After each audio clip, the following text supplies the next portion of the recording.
Good morning વિદ્યાર્થી મિત્રો. ગયા લેક્ચરની અંદર આપણે ક્રેબ્સ ચક્રનો અભ્યાસ કર્યો. હવે ક્રેબ્સ ચક્રમાંથી કયા પ્રકારના પ્રશ્નો આપણને એક્ઝામમાં પૂછાઈ શકે એનો આપણે આ લેક્ચરમાં અભ્યાસ કરવાનો છે. બીજું, આજે સૌથી પહેલા આપણે ક્રેબ્સ ચક્રનું એકવાર રિવિઝન કરીશું, ત્યારબાદ એને લગતા એમસીક્યુ જોઈશું અને એની સાથે એક વસ્તુ એ પણ યાદ રાખવી જે મેં ગયા લેક્ચરમાં ઉલ્લેખ કર્યો હતો કે આપણી બુકમાં આપણને આખું ક્રેબ્સ ચક્ર આપેલું નથી. એમાંના ઘણા બધા પોઈન્ટ્સ એવા છે કે જે આપણી બુકમાં નથી આપ્યા, પણ જો શ્વસનને પ્રોપર સમજવું હોય તો ક્રેબ્સ ચક્રના બધા જ મુદ્દા સમજવા જરૂરી છે કે જે આપણે આપણી થિયરીમાં ચલાવ્યા છે. એટલે ખાસ કદાચ બુક જોડે તમે એની કમ્પેરિઝન કરવા જાઓ તમને આપણો આ આખું ચેપ્ટર કેવું છે કે બુક કરતા ઘણું બધું આપણે વધારે ચલાવવાના છે. તો પ્રોપર વિડિયોને ફોલો કરજો. આ ચેપ્ટરમાં તમે બુકને ફોલો નહીં કરી શકો ને જો બુકને ફોલો કરવા ગયા તો બધા પ્રકારના એમસીક્યુ સોલ્વ નહીં કરી શકીએ. બરાબર? તો અહીંયા ખાસ ધ્યાન આપીએ. એકવાર આપણે ફરીથી ક્રેબ્સ ચક્ર જોઈએ. આપણે ગઈકાલે આ ક્રેબ્સ ચક્ર ભણી ગયા. ઓકે, આપણે એવું જોયું ગ્લાયકોલિસિસના અંતે નિપજ તરીકે આપણને પાયરુવિક એસિડ મળે. પાયરુવિક એસિડના કેટલા અણુ મળ્યા હતા? 2. અત્યારે આપણે એક અણુથી આખું ક્રેબ્સ ચક્ર સમજીએ. તો પાયરુવિક એસિડ જે છે એ પોતે ક્યારે પણ ક્રેબ્સ ચક્રમાં પ્રવેશતું નથી. તો શું થાય કે પાયરુવિક એસિડ જે છે એનું સૌથી પહેલા ડી કાર્બોક્સિલેશન થાય, ત્યાર પછી એનું ડી હાઇડ્રોજનેશન થાય. જે હાઇડ્રોજન છૂટા પડે એ હાઇડ્રોજનને NAD દ્વારા સ્વીકારવામાં આવે અને NAD નું રૂપાંતરણ થાય NAD H2 માં. તો પાયરુવિક એસિડ નું ડીકાર્બોક્સિલેશન થાય, ડીહાઇડ્રોજનેશન થાય અને કોએન્ઝાઇમ જે છે એ પ્રક્રિયાની અંદર ઉમેરાય. આટલી પ્રક્રિયા થાય ત્યારે પાયરુવિક એસિડ નું રૂપાંતરણ એસિટાઇલ કોએન્ઝાઇમમાં થાય. પાયરુવિક એસિડ પાસે 3 કાર્બન હતા, એમાંથી એક CO2 છૂટો પડી ગયો એટલે એસિટાઇલ કોએન્ઝાઇમ જે છે એ કેટલા કાર્બન ધરાવતું હશે? 2 કાર્બન ધરાવતું હશે. હવે સમજો કે પાયરુવિક એસિડ નું એસિટાઇલ કોએન્ઝાઇમમાં રૂપાંતરણ થાય અને આ એસિટાઇલ કોએન્ઝાઇમ ક્રેબ્સ ચક્રમાં પ્રવેશે. પાયરુવિક એસિડ ત્યારે બી ક્રેબ્સ ચક્રમાં પ્રવેશતો નથી. ઓકે, તો પાયરુવિક એસિડ માંથી બની ગયો એસિટાઇલ કોએન્ઝાઇમ. હવે શરૂ થાય ક્રેબ્સ ચક્ર.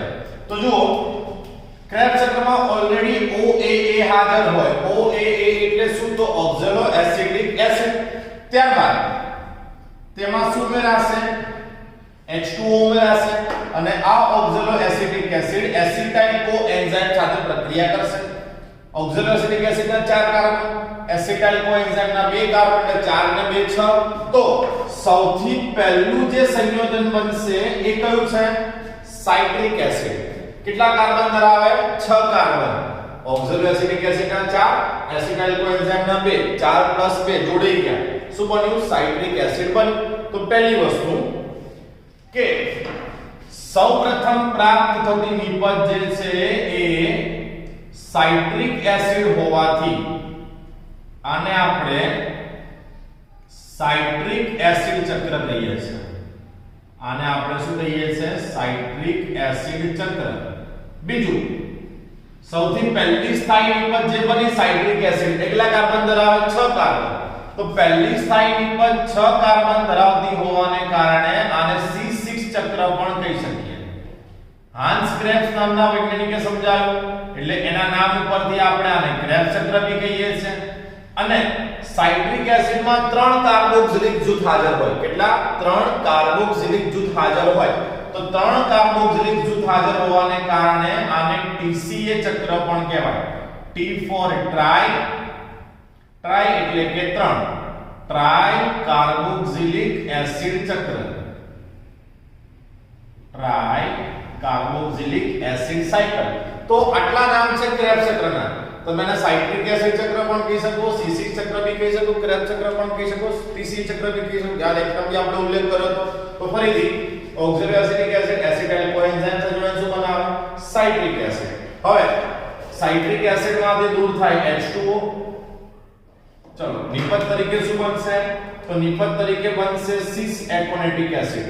ઓકે, હવે H2O દૂર થયા હતા એ H2O પાછા અંદર આવતા રહેશે. ચલો, ઓકે અને નિપજ તરીકે સાઇટ્રિક એસિડ નો સમઘટક આપણને મળશે જેનું નામ છે આઇસોસાઇટ્રિક એસિડ તો પહેલો એમસીક્યુ આપણને એવું પૂછાઈ શકે કે સાઇટ્રિક એસિડ નો સમઘટક જણાવો તો સિસ એકોનેટિક ની લખવાનું સાઇટ્રિક એસિડ નો સમઘટક કોણ છે આઇસોસાઇટ્રિક એસિડ હવે આ આઇસોસાઇટ્રિક એસિડ જે છે આ આઇસોસાઇટ્રિક એસિડ નું ડિહાઇડ્રોજનેશન થાય મતલબ એ શું ગુમાવશે 2H+ આ 2H+ જે ગુમાયા એ NAD દ્વારા ગ્રહણ થાય અને NAD નું રૂપાંતરણ થઈ જશે NAD H2 માં તો આઇસોસાઇટ્રિક જ્યારે ડિહાઇડ્રોજનેશન થાય તો નિપજ તરીકે એમાંથી બને ઓક્ઝાલોસક્સિલિક એસિડ કે જે આપણી ચોથી નિપજ છે ઓકે હવે આ ઓક્ઝાલોસક્સિલિક એસિડ નું ડીકાર્બોક્સિલેશન થાય એટલે એમાં CO છૂટો પડે 6 કાર્બનમાંથી એક કાર્બન ગયો તો નિપજ તરીકે આપણને આલ્ફા કીટો ગ્લુટારિક મળે કે જે પોતે કેટલા કાર્બન ધરાવતો હોય 5 કાર્બન ધરાવતો હોય બરાબર નિપજ તરીકે શું મળ્યું આલ્ફા કીટો ગ્લુટારિક એસિડ ગયા લેક્ચરમાં આપણે ઉલ્લેખ કરી ચૂક્યા છે અત્યારે ખાલી રિવિઝન થઈ રહ્યું છે હવે સૌથી વધારે રૂપાંતરણ અહીંયા થાય આલ્ફા કીટો ગ્લુટારિક એસિડ નું ડિહાઇડ્રોજનેશન થાય અને ડીકાર્બોક્સિલેશન થાય જે ડિહાઇડ્રોજનેશન થયું તો જે 2H+ છૂટા પડ્યા એ NAD દ્વારા સ્વીકારવામાં આવશે અને શું બનાવશે NAD H2 CO2 છૂટો થયો એ સિવાય અંદર શું ઉમેરાય તો અંદર H2 ઉમેરાય એક આધારકમાંથી ATP મળે એટલે કે ADP નું રૂપાંતરણ થાય ATP માં અને સામે GTP નું રૂપાંતરણ થશે GDP માં ઓકે મતલબ થયું GTP માંથી એક ફોસ્ફરસ બહાર ગયો આ ફોસ્ફરસ બહાર આવ્યો GTP ટ્રાઇફોસ્ફેટ એમાં ડાય વધ્યું એક ફોસ્ફરસ બહાર આવ્યો એ ફોસ્ફરસ કોને મળશે ADP ને મળશે એટલે એ શું બનાવશે ATP તો આટલા રૂપાંતરણ થયા પછી જે 5 કાર્બન વાળો પદાર્થ હતો એમાં ડીકાર્બોક્સિલેશન થયું એટલે 4 કાર્બન વાળો પદાર્થ કોણ બને સક્સિલિક એસિડ હવે સક્સિલિક એસિડ જે છે એનું ડિહાઇડ્રોજનેશન થઈને બનશે ફ્યુમરિક એસિડ મેં તમને એ ખાસ યાદ રાખવાનું કે સક્સિલિક અને ફ્યુમરિક જ્યારે બનતા હોય સક્સિલિક માં જ્યારે ફ્યુમરિક બનતું હોય તો હાઇડ્રોજનને ગ્રહણ કરવા માટે કોણ આવશે FAD અને FAD નું રૂપાંતરણ થઈ જશે FAD H2 માં હવે ફ્યુમરિક એસિડ ની અંદર H2 ઉમેરાશે નિપજ તરીકે બનશે મેલિક એસિડ અને છેલ્લું સ્ટેપ મેલિક એસિડ નું ડિહાઇડ્રોજનેશન થાય ઓક્ઝાલો એસિડિક એસિડ બને તો અહીંયા જે હાઇડ્રોજન છૂટો પડ્યો એને NAD ગ્રહણ કરશે અને નિપજ તરીકે શું બનાવશે NAD H2 તો આ થઈ ગયું આખું ક્રેબ ચક્ર આ પાંચમી નિપજ પછી આ છઠ્ઠી આ 7 8 અને આ 9મી નિપજ થઈ ઓકે આ ક્રમ શેના માટે આપું છું એ થોડી વારમાં તમને આઈડિયા આવી જશે તો આ આખું ક્રેબ ચક્ર છે ગયા લેક્ચરમાં મેં કહ્યું હતું હું તમને આજે કહી રહ્યો છું કે એવું નથી ક્રેબ ચક્ર પહેલી વારમાં આપણને આવડી જશે નહીં આવડે તમારે ને 2-3 વાર લખવું પડશે સમજવું પડશે પ્રક્રિયાઓ જે છે ને દિમાગમાં ઉતારવી પડશે ત્યારે જઈને આ ક્રેબ ચક્ર આવડશે બાકી આ એટલું સરળ નથી કે વાંચ્યું ને આવડી ગયું બીજું બુકની અંદર બી આવું પરફેક્શન સાથે નથી આપેલું એટલે બુક વાંચવા જઈએ તો બી તકલીફ તો પ્રોપર આ જ વસ્તુને આ જ રીતે આપણે ફોલો કરવાની છે આમાં કઈ જ નવું વેરાયટી કરવાની જરૂર નહીં જેમ લખ્યું છે બોર્ડ ઉપર એઝ ઇટ ઇઝ કરવાનું છે એઝ ઇટ ઇઝ જ તૈયાર કરીશું આપણે ઓકે હવે ફટાફટ આમાંથી કયા પ્રકારે એમસીક્યુ પૂછવી શકે પહેલી વસ્તુ સમજો આપણને એમ પૂછાય કે ક્રેબ ચક્ર અને ગ્લાયકોલિસિસ નું મધ્યસ્થી જણાવો તો જો પાયરુવિક એસિડ એ થઈ ગ્લાયકોલિસિસ થી પછી આ છે ક્રેબ ચક્ર તો ક્રેબ ચક્ર અને ગ્લાયકોલિસિસ નું મધ્યસ્થી આ ગ્લાયકોલિસિસ આ ક્રેબ ચક્ર એનું મધ્યસ્થી કોણ કહેવાશે એસિટાઇલ કોએન્ઝાઇમ તો પહેલું એમસીક્યુ હું જેમ જેમ બોલતો જઉં છું આ પ્રશ્નો તમે તમારી નોટબુકમાં લખતા જજો તો શું થાય કે તમને છેલ્લે યાદ રહે કે આવા પ્રશ્નોમાં પૂછાઈ શકે ઓકે જે જરૂરી મુદ્દાઓ છે હું લખીશ બોર્ડ ઉપર હું પ્રશ્નો તમે ખાસ લખતા રહેજો ગ્લાયકોલિસિસ અને ક્રેબ ચક્રનું મધ્યસ્થી કયું તો એસિટાઇલ કોએન્ઝાઇમ આ સૌથી પહેલું ઓકે ત્યાર પછી આપણને એવું પૂછાય કે ક્રેબ ચક્રમાં ઉદ્ભવતો પ્રથમ સ્થાયી પદાર્થ કયો તો શું આવશે સાઇટ્રિક એસિડ અથવા તો આવા પ્રશ્નો કોમન થઈ જાય જેમ કે આપણને પૂછાય કે સાઇટ્રિક એસિડ અને આઇસોસાઇટ્રિક ની વચ્ચેનું મધ્યસ્થી જણાવો તો શું થઈ જશે સિસ એકોનેટિક અથવા તો સિસ એકોનેટિક અને ઓક્ઝાલોસક્સિલિક વચ્ચેનું મધ્યસ્થી જણાવો તો શું આવશે સાઇટ્રિક એસિડ ઓકે એ જ રીતે આઇસોસાઇટ્રિક અને આલ્ફા કીટો વચ્ચેનું મધ્યસ્થી તો ઓક્ઝાલોસક્સિલિક તો આ રીતે કોઈપણના મધ્યસ્થી આપણને પૂછાય તો આપણને એ ચક્રના આધારે આવડી જાય એટલે એ બહુ સિમ્પલ થઈ ગયું બીજી વસ્તુ આપણને એવું પૂછાય કે એક ક્રેબ્સ ચક્રની અંદર 6 કાર્બન ધરાવતા કેટલા પદાર્થ બને? તો જુઓ 1 2 3 અને 4 બે 5 કાર્બન થઈ ગયા. ઓકે, તો સાઇટ્રિક એસિડ, સિસ એકોનેટિક એસિડ, આઇસોસાઇટ્રિક અને ઓક્ઝાલોસક્સિનિક એસિડ આ ચાર પદાર્થ એવા છે કે જે 6 કાર્બન ધરાવે છે. એનો અર્થ શું થયો કે 6 કાર્બન ધરાવતા પદાર્થ કેટલા બન્યા? 4. 1 2 3 4.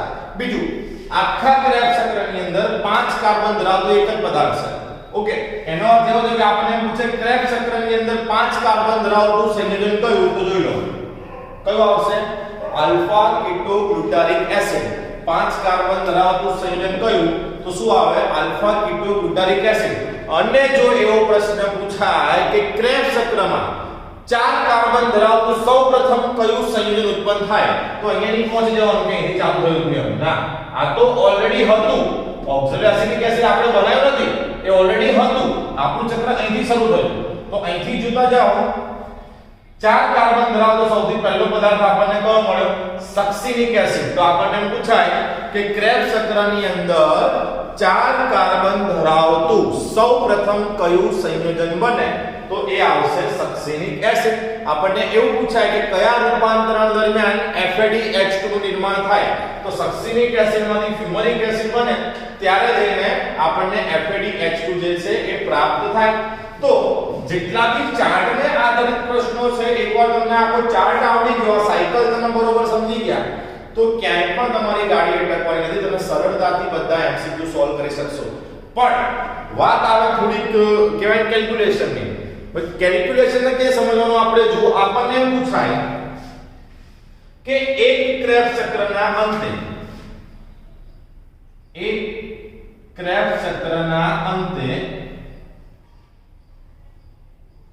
પ્રાપ્ત થતા CO2, પ્રાપ્ત થતા NADH2 અને પ્રાપ્ત થતા FADH2 તેમજ ATP ની સંખ્યા જણાવો. હવે આપણને ક્લિયરલી કીધું એક ક્રેબ્સ ચક્ર. તો જ્યારે ક્રેબ્સ ચક્ર શબ્દ વપરાયો તો ગણતરી તમારે અહીંથી જ કરવાની છે સાઇટ્રિક એસિડ. ઉપરની કોઈ કેલ્ક્યુલેશન તમારા દિમાગમાં લેવાની નહીં. તો હું સાઇટ્રિક એસિડ થી આ આખું ચક્ર હું ફરાવું. ઓકે, તો મને CO2 કેટલા મળ્યા જો તો એકવાર. અહીંયા એક CO2 છૂટો પડ્યો, અહીંયા બીજો બતાવી દો. એક CO2 આવ્યો, એક CO2 આવ્યો. એના પછી ક્યાંય CO2 છૂટો પડતો નથી. તો એક ક્રેબ્સ ચક્રના અંતે નિબંધ તરીકે કેટલા CO2 મળ્યા આપણને? 2. NADH2 કેટલા મળે જરા જુઓ. ક્રેબ્સ ચક્રમાં એક ક્રેબ્સ ચક્રમાં NADH2 1 2 3. તો NADH2 આપણને કેટલા મળ્યા? તો 3 મળ્યા. ત્યાર પછી વાત કરીએ આપણે FADH2 ની. તો એક ક્રેબ્સ ચક્રમાં FADH2 આપણને એક જ વાર મળ્યા અને ATP ક્યાં મળ્યા? અહીંયા. તો એક ક્રેબ્સ ચક્રમાં ATP આપણને કેટલી વાર મળ્યા? એક વાર મળ્યા. ઓકે, આ રીતનો પ્રશ્ન પૂછાય. પણ જો આપણને એમ પૂછાય કે એક pyruvic acid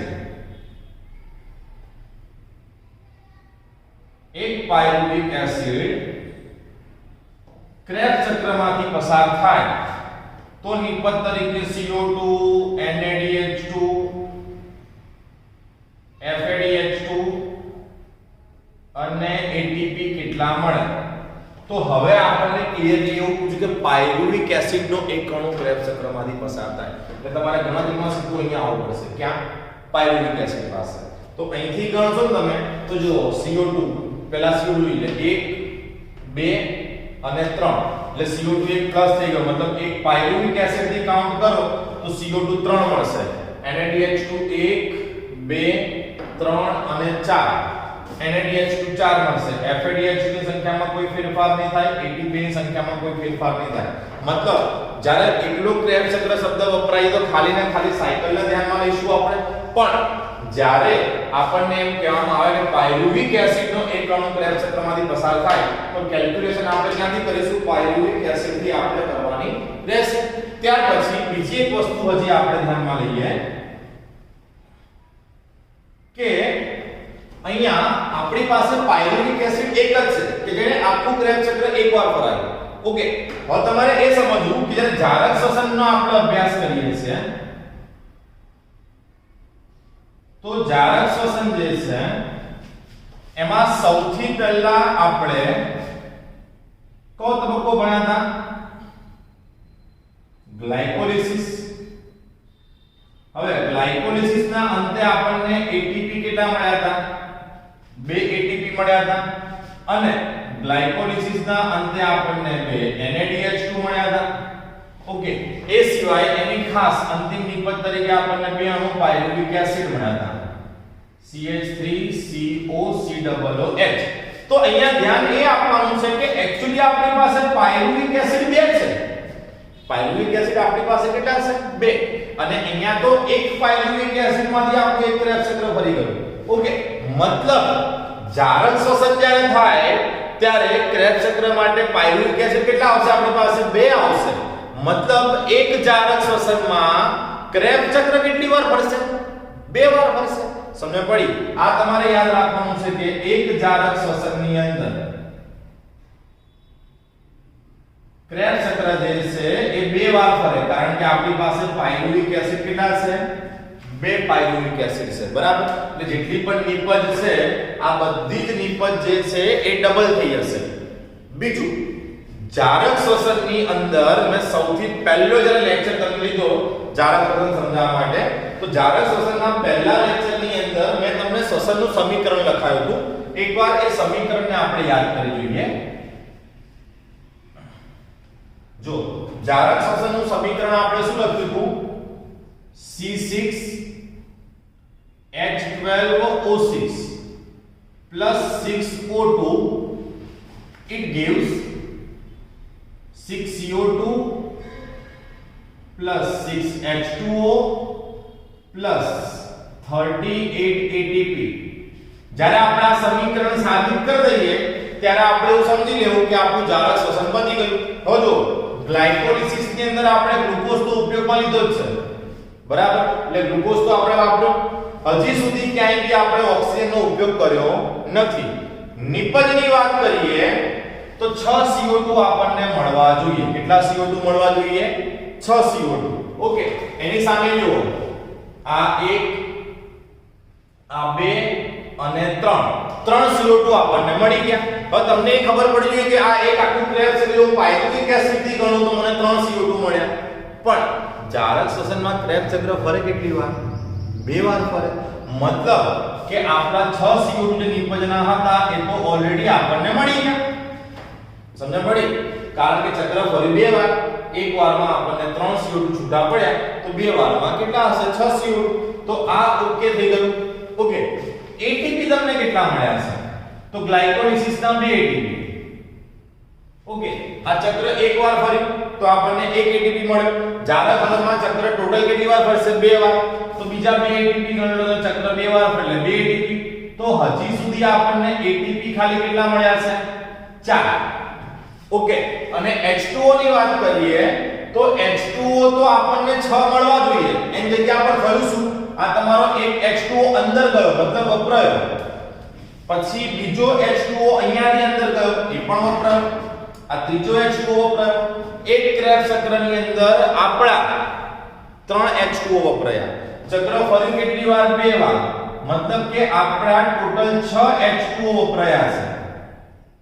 okay, નિપજમાં 6 H2O plus થવા જોઈએ, જગ્યા પર આપણે -6 H2O માં છે. અત્યારે ઓલરેડી 6 H2O મળવાની જગ્યા પર આપણે 6 H2O વાપરી દીધા. એટલે હજી ટોટલ આપણે 12 H2O લાવવા પડશે. કેમ? જે 6 આપણે પાછા આપીશું અને બાકી જે 6 વધશે એ આપણી નિપજ ગણાશે. ઓકે, તો હવે બાકી શું છે? ખાલી H2O નિપજ તરીકે લાવવાના બાકી છે. અને અહીંયા ખાલી 4 જ ATP આપણને પ્રાપ્ત થયા છે. જ્યારે આપણને 38 ATP જ્યારે થશે ત્યારે આ આપણું સમીકરણ કમ્પ્લીટ થયું કહેવાશે. ઓકે, પણ જ્યાં ક્રેબ્સ ચક્ર પતી જાય ત્યાં 6 CO2 નિપજ તરીકે મળી ગયા. એટલે ગ્લુકોઝનું એ સંપૂર્ણ વિઘટન પતી ગયું. તકલીફ ખાલી એક જ છે કે આપણને આપણા ATP નહીં મળ્યા. ATP આપણે જોઈએ કેટલા? 38. એની સરખામણીમાં મળ્યા કેટલા? ખાલી 4 ATP જ આપણને મળ્યા છે. તો હજી બી શ્વસનનો એક તબક્કો બાકી છે. કયો તબક્કો બાકી છે? ઓક્સિડેટિવ ફોસ્ફરીકરણ. જ્યારે આપણે ઓક્સિડેટિવ ફોસ્ફરીકરણ પૂરું કરીશું તો ATP ની ગણતરીમાં છેલ્લે આપણે 38 ATP સરળતાથી લાવી દઈશું. તો સૌથી પહેલી વસ્તુ તો તમને ગ્લાયકોલિસિસ કમ્પલસરી આવડવું જોઈએ. સેકન્ડ થિંગ, ગ્લાયકોલિસિસ આવડશે તો જ તમને ક્રેબ્સ ચક્ર આવડશે. ઓકે, ક્રેબ્સ ચક્રમાં કયા સ્ટેપમાં કઈ નિપજ મળી, ટોટલ નિપજ કેટલી મળી, શું છે, આ બધું એકદમ પરફેક્ટ આવડતું હોવું જોઈએ. તો આવતા લેક્ચરની અંદર આપણે ઓક્સિડેટિવ ફોસ્ફરીકરણ ચલાવીશું. એકવાર ઓક્સિડેટિવ ફોસ્ફરીકરણ આવડી ગયું, ત્રણેય પ્રક્રિયાઓ સાથે આવડતી હશે, ગ્લાયકોલિસિસ, ક્રેબ્સ ચક્ર, ઓક્સિડેટિવ ફોસ્ફરીકરણ, તો જ આપણે સરળતાથી ATP ની ગણતરી કરી શકીશું. બાકી ATP ની ગણતરીમાં તકલીફ પડશે. તો હજી ફરીથી કહું છું, ઓલરેડી ગયા લેક્ચરમાં ક્રેબ્સ ચક્ર ચલાવ્યું હતું, એકવાર આખું રિવાઇઝ કરાવ્યું. એની સાથે સાથે આમાંથી કયા પ્રકારના પ્રશ્નો પૂછાય એ પણ મેં તમને સમજાવ્યા. બરાબર, જારક શ્વસનમાં ગ્લાયકોલિસિસ થયું એકવાર, પાયરુવિક એસિડ 2 મળ્યા, એટલે ક્રેબ્સ ચક્ર કેટલી વાર ફર્યું? 2 વાર ક્રેબ્સ ચક્ર ફર્યું. આ ક્રેબ્સ ચક્રને ખાસ તૈયાર કરજો, વ્યવસ્થિત રીતે તૈયાર કરજો. ઇવન આપણી પરીક્ષામાં બી IMP છે, નીટ માટે બી આના MCQs ઘણા IMP છે, અને નીટના MCQ સોલ્વ કરવાની શરત એક જ છે, તમને ગ્લાયકોલિસિસ, ક્રેબ્સ ચક્ર અને ઓક્સિડેટિવ ફોસ્ફરીકરણ ત્રણેય પ્રક્રિયાઓ આવડતી હશે તો જ ગણતરીના MCQ સોલ્વ થઈ શકશે. કારણ કે ગણતરીમાં ત્રણેય પ્રક્રિયાઓનો આપણે એક સાથે ઉપયોગ કરવાનો રહેશે. ઓકે, તો આજના લેક્ચરમાં અહીંયા સુધી રાખીએ છીએ. ચેપ્ટર થોડુંક અઘરું છે, તમને ક્યાંય પણ ડાઉટ હોય, તમને કંઈ પણ ખબર ના પડે, તમે કોમેન્ટ બોક્સમાં તમારા જે પ્રશ્નો છે પૂછી શકો છો. અધરવાઇઝ મોટાભાગના સ્ટુડન્ટ પાસે મારો નંબર છે, મને પર્સનલ WhatsAppમાં તમારી જે ડિફિકલ્ટી હોય સેન્ડ કરો. પણ ચેપ્ટર નંબર 14 શ્વસન એ દરેક વિદ્યાર્થીને આવડતું જ હોય એ મારો ટાર્ગેટ છે. બરાબર, અને જો તમે જેટલું કહીએ છે એટલું કરશો તો 100% આ ચેપ્ટર આપણે પરફેક્શન સાથે તૈયાર કરીને બહાર નીકળીશું. ઓકે, તો આજના લેક્ચરમાં આપણે અહીંયા સુધી રાખીએ છીએ. આવતા લેક્ચરની અંદર આપણે ઓક્સિડેટિવ ફોસ્ફરીકરણની શરૂઆત કરીશું.